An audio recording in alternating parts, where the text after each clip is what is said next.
Учкунбек каналында биринчи жолу болуп жаткан болсоңуз, каналга катталып, лайк басып, ой-пикир калтырууну унутпаңыз. Экөөнүн достугу ушундай бүтөт деп ойлогон эмесмин. Жапаров менен Ташиев сөзсүз диалогко барыш керек. Жылдызкан Жолдошева. Саясатчы Жылдызкан Жолдошева соңку саясий кырдаалга байланыштуу Назар Ньюс редакциясына маек куруп, президент Садыр Жапаров менен Камчыбек Ташиевке чукул кайрылуу жасады. Анда Жолдошева эки дос сөзсүз диалогко келиши керектигин белгилеген.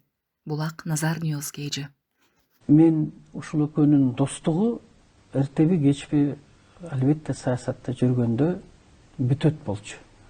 Бирок ушундай бүтөт деп ойлогон эмесмин, миң жолу түш көрсөм дагычы. Ошого мына ушул нерсе менин аябай жүрөгүмө ортоп атат да. Азыр анын тагдыры эмне болот?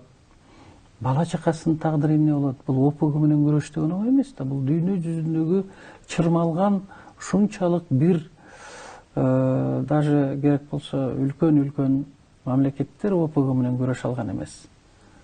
Анан бунун тагдыры эмне болот? Эгерде бирөө жарым Кудай өзү сактасын,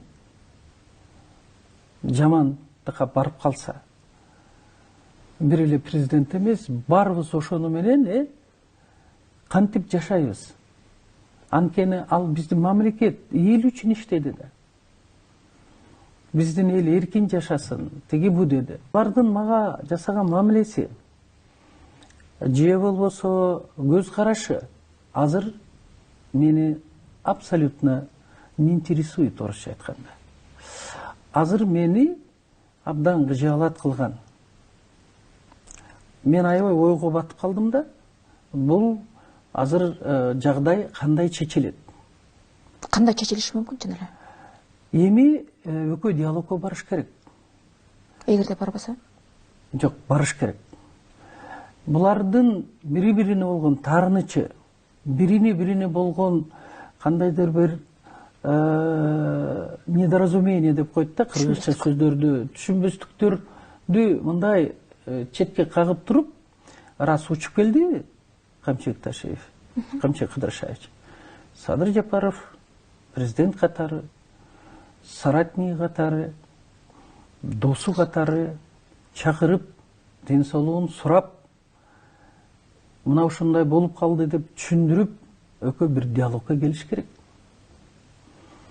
Эгер мындай диалогко келбесе, Камчыбек Кыдыршаевич дагы элдин катмарында абдан аброю бар, ошондой эле элдин катмарына, элдин жүрөгүнө түнөп калган саясий инсан.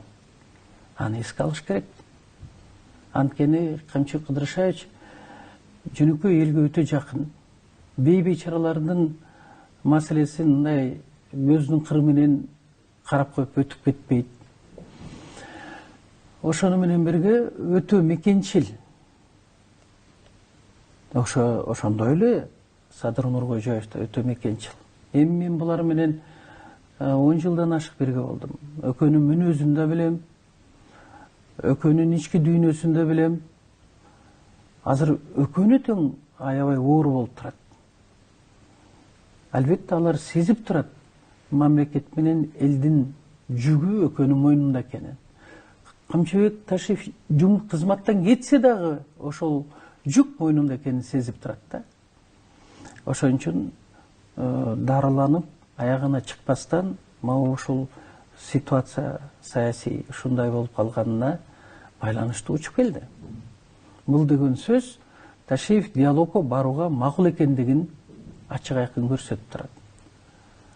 А президент ошон үчүн чакырып, бирге отуруп, чайдын үстүндө болобу, же жөн эле болобу, сөзсүз түрдө сүйлөшүүлөр болуш керек. Вячеслав Володин Марлен Маматалиевди куттуктап Россияга чакырды. Анда Мамдуманын төрагасы эки өлкөнүн парламенттери конструктивдүү диалогду кеңейтип, мамлекеттердин стратегиялык өнөктөштүгүн жана достук мамилелерин чыңдоодо негизги ролду ойнорун белгилеген. Булак Спутник кейжи.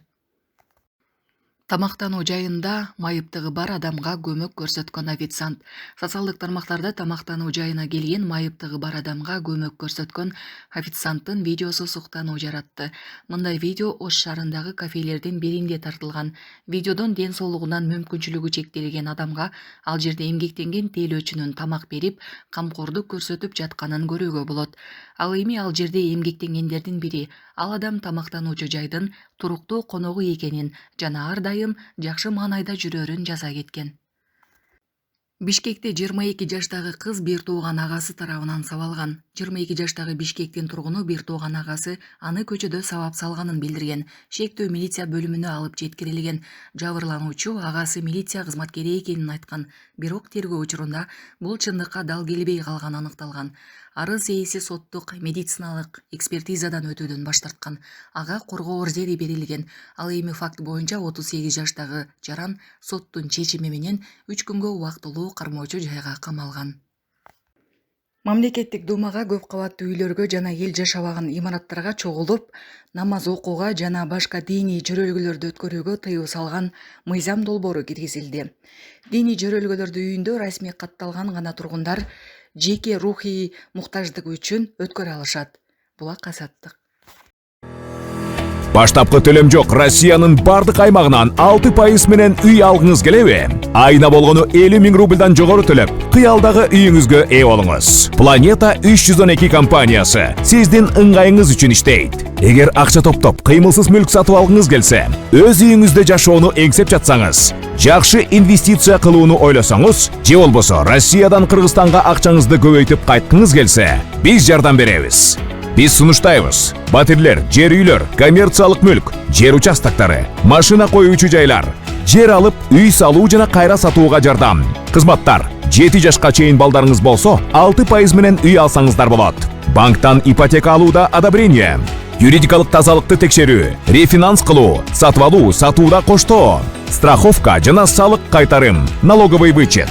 Биздин дарек: Волгоградский проспект 28, строение 1, офис 238. Байланыш номерлер: +7926 826 0822, +7965 311 53 51. Planeta 312. Биз менен үй алуу мүмкүнчүлүгү ар бир адамга жеткиликтүү. Баштапкы төлөмсүз. Шашылыңыз.